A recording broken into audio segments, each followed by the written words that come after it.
Hello, my name is Luis Rodriguez, and my other members of my group are John, Garrett, Flavio, Harlan, and Caleb. Out of this, our part started in chapter 9 at choosing a distribution channel through chapter 10. The first part it was talked about exporting. Exporting involves effective physical movement of a product from the production line to the final consumer. And then storing. The product must be stored away by manufacturers, wholesalers, and retailers in either private or public warehouses. Ordering process helps improve customer satisfaction by reducing slow and incorrect shipments. Transportation involves the movement of the product from the seller to the person that purchases the product.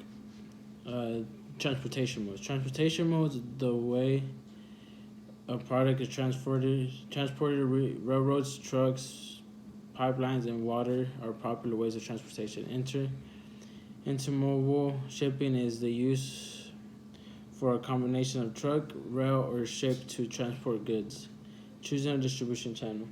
A distribution channel consists of the marketing organization's responsibility for the flow of goods and services. Selling through intermediaries. Intermediaries are those units in the channel of distribution that either take title to or negotiate the sale of the product.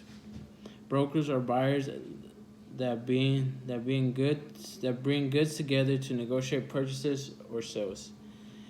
Agents are marketing intermediaries who market a product to others for free. Wholesalers are intermediaries who take title to the goods handling and then sell them to other intermediaries. Retailers are sell goods and services directly to the ultimate consumer.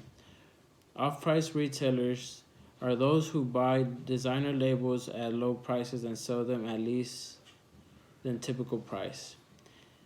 Selling with your own sales force forces you need more than just advertisement to complete sales.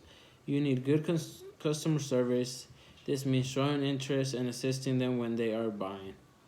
Steps in creative selling process. The steps are preparation, prospecting, making initial contact, presenting product, handling objectives, closing sales, suggesting sales, and sales follow-up. Preparation before any contact, the employee should know the company's policies, procedures, and rules. Prospecting is taking the initiative in seeking out customers with the new product. I did the second part of the end of chapter 9 and chapter 10. I did pages 236 to 243 where it talks about the different steps in the sales process, which there are 8.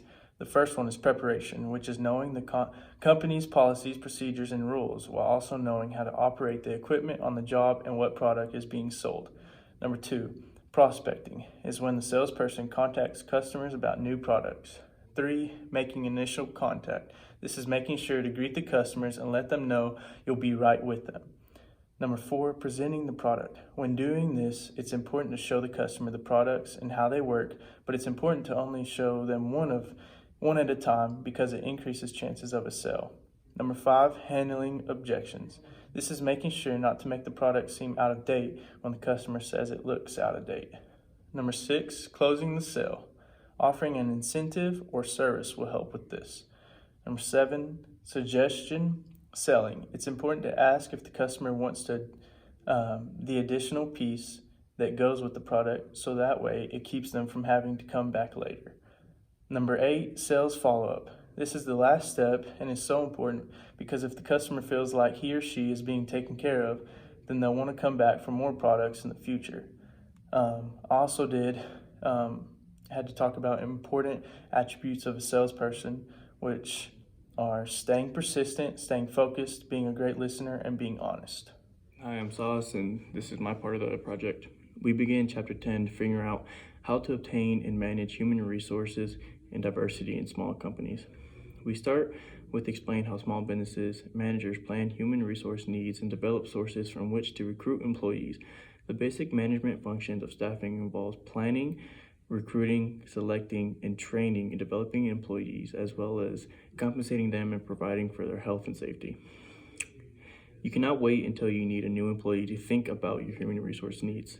Like larger competitors, small businesses must determine which human resources are needed and develop sources from which to recruit future employees. In the planning of your business, there's a small step, but big, that most forget about. This is staffing. Staffing involves planning for recruiting, selecting, and training and developing employees, as well as compensating them, providing for their health and safety. In a time like the corona, people are losing jobs left and right. This is a blessing and a curse because this gives more opportunity for small businesses. Small businesses find it difficult to plan for human resource needs since many are facing absolute labor shortages because of their declining workforce. A real-life example of this would be needing something only when you don't have it. This is why making sure you have the staff for any kind of problem. This includes HR. Not every business is going to run smoothly. Problems are going to happen, and not having an HR department can only hurt you. Staffing is a big part of your business. If you want your business to run smoothly, you must have employees that best suit the job you want to be done. When business owners want to construct a building, they obtain a set of blueprints and specifications. When they buy merchandise, materials, and supplies, they develop specifications for those items. In the same way, even the smallest businesses should have some type of job specifications, which are statements of mental, physical, and other qualifications required of a person to do the job. Drawing up job specifications begins with a job description, which is a list of the job's duties, responsibilities, and working conditions, as well as the relationships between it and other jobs in the organization. When the person, qualities, education, training, and experience needed to perform their job are added, the result is a set job specifications that forms the basis for recruiting and selecting new employees. When looking for employees, it's not going to be a cakewalk. As with purchasing supplies for building and running the business, you need sources from which you can seek new workers. You may need to use external sources as the business grows, especially to fill lower level jobs. Some ways you can find these are old coworkers, competing firms, friends and relatives, people that have been retired who are looking for a part-time job, younger individuals who are seeking a part-time job for job experience, and that's about it for those. When you find your first employees, you need to keep them so you can keep the business running. So we use external sources, which is filling job openings with present employees rather than going outside the business. That makes good sense. This method raises morale and improves employee motivation since they know they can move up in the company.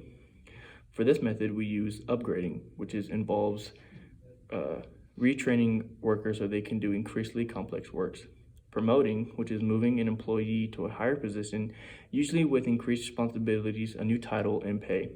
And lastly, transferring, which is moving an employee from one job to another with necessarily changing title or pay.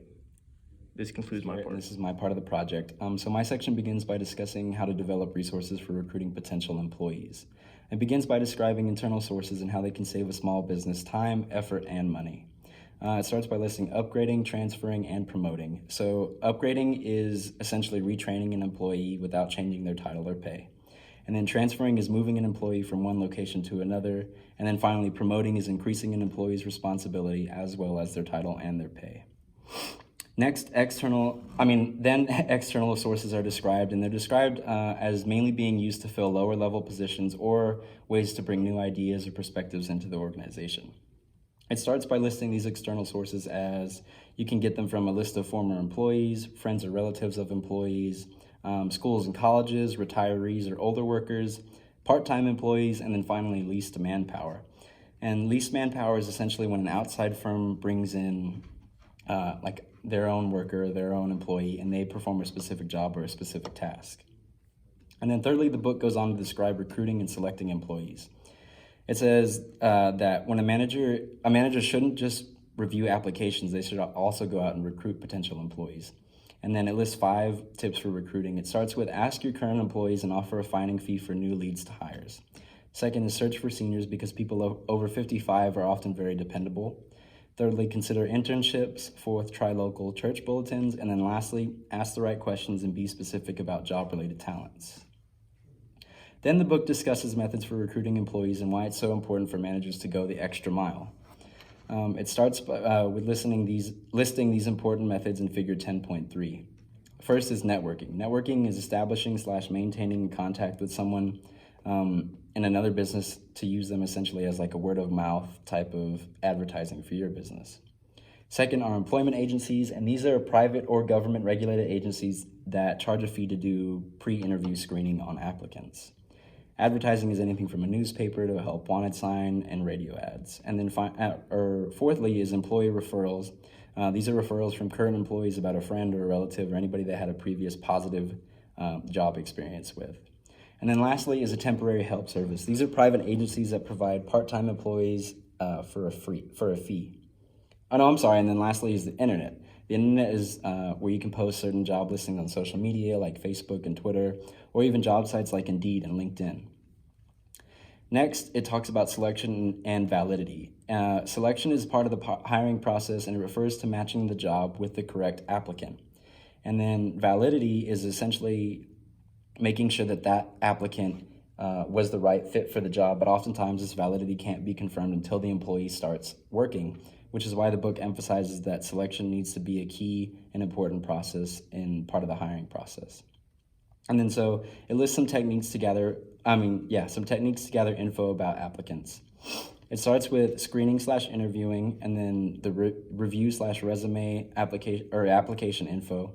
Testing, and these can be anything from intelligence, aptitude to achievement tests. And then next is an in-depth interview, references, physical examinations, personal judgment, and then generally any consulting with your employees can give you a really great insight into how that applicant would fit within your current workplace.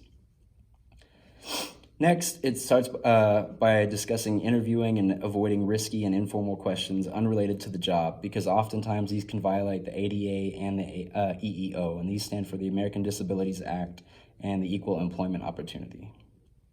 It lists some really important ones to avoid, as don't ask about age, about disabilities, and applicants' children, an arrest record, or physical characteristics. And then it also lists, when interviewing applications in depth, don't ask the obvious questions, don't be overly influenced by first impressions, don't ask legally risky questions, don't miss important clues about the applicant, and don't rely too much on past credentials.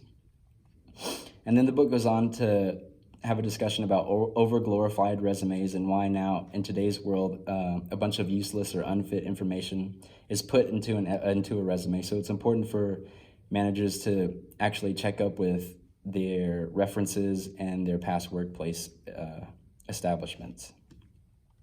Lastly, physical examinations are discussed, and they were regularly used in the past but aren't really issued as much by current employers. The book then offers certain workplace laws and regulations that were incorporated to limit discrimination and who they cover and how they work. We are talking about the information of job applicants. Usually, that information comes from forms, resumes, school records, and references. The best way to analyze is to look for solid evidence of past performance and other information before making assumptions, as well as have the applicants fill out an application form with some questions. So this helps a lot to have an initial idea about who the new candidate is. From that, it is possible to start creating some points of view about the new person as the interview continues. And then the process of in-depth candidate interview begins. This is the part where occurs after the initial analysis process, and that have a purpose to look the applicant's character, motivations, and other aspects of personality. As this process continues, there are some topics that can help as a base for this interview. Some important points are: ask the right questions, but be sure to know how to evaluate the answers. Do not be totally influenced by the first impressions. Do not miss important clues, and do not trust them much in the past credentials. After this entire process of selecting the new employees for the companies, when you have decided to hire an applicant, you should make him or her a firm job offer. It should include details of work conditions such as pay, work hours, holidays, vacations, and other employee benefits, as well as the new employee's responsibilities. After everything is clarified and the candidate is hired, from that moment the company starts to prepare the new employee according with their expectations and plans. That is, helping and give the right training, adjust the good environment of work, and establish the goals to be achieved. Hello, my name is Harlan, and this is my part of the project. In 1990, the Americans with Disability Act requires the removal of many social and physical barriers to employing the disabled. For Equal Employment Opportunity Commissions, EEOC. This represents sex discrimination guidelines, religious discrimination guidelines, natural origin discrimination guidelines, etc. The Affirmative Action Programs, AAPs, provide guidelines to help firms eliminate discrimination against women and minorities. Employers with government contracts have to have AAPs to put the principle of equal employment opportunities into practice. Individuals that are 14 and 15 are limited to 18 hours a week while going to school. Those aged 16 and 17 can work as many hours as possible and no hazardous jobs. Many small businesses use a form of financial incentives to motivate their employees to perform better. A merit incentive are based on the employee's abilities and performance. Incentive wage is the extra compensation paid for all production over a specified standard amount. Commission is incentive compensation directly related to the sales or profit achieved by a salesperson. A bonus is a reward given to employees for special efforts and accomplishments. Push money, or SPIF, is a commission paid to a salesperson to push specific items or a line of good. In some companies, there is profit sharing, which is an arrangement whereby the employees receive a prescribed share of company profits. My name is Caleb, and I'll be covering the final section of Group 4's presentation, and I'll be starting with the compensation, managerial, and professional personnel. Basically, what this means is businesses are paid depending on the income that their firm earns. Next, I'll have providing employee benefits. This is an important factor in business because you need to be able to give your employees benefits by working there. This consists of rewards and services provided to the employee. And then next, I'll have some of the legal requirements. That would be Social Security, unemployment, workers' comp, family, and medical leave.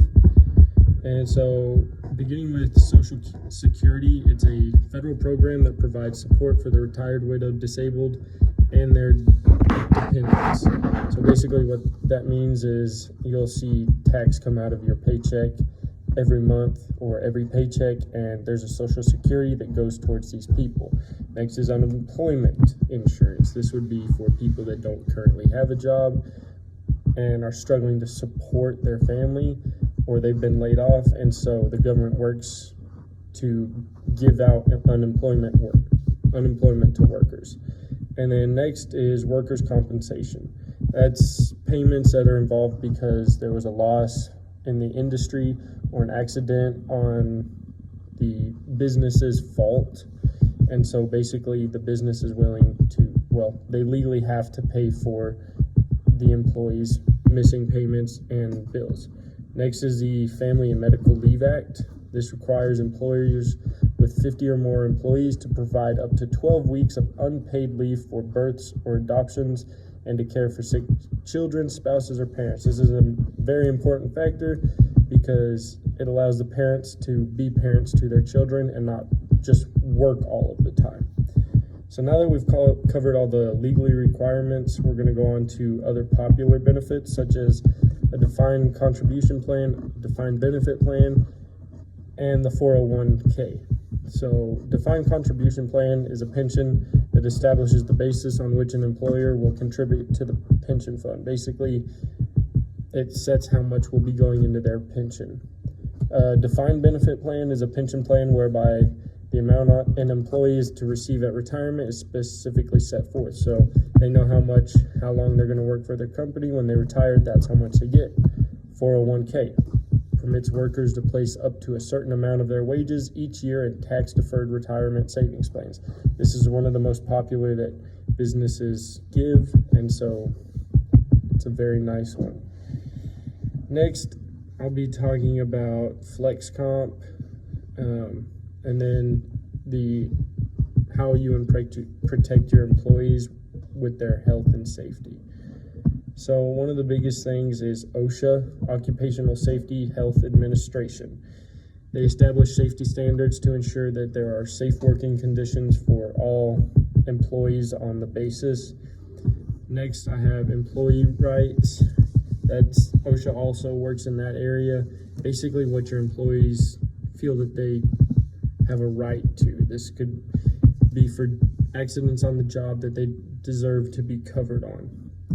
And then I'll end with the Environmental Protection Agency, also known as EPA. They were established to keep businesses in check and cause them to take into account the environment when they're producing fumes or whatever their business is.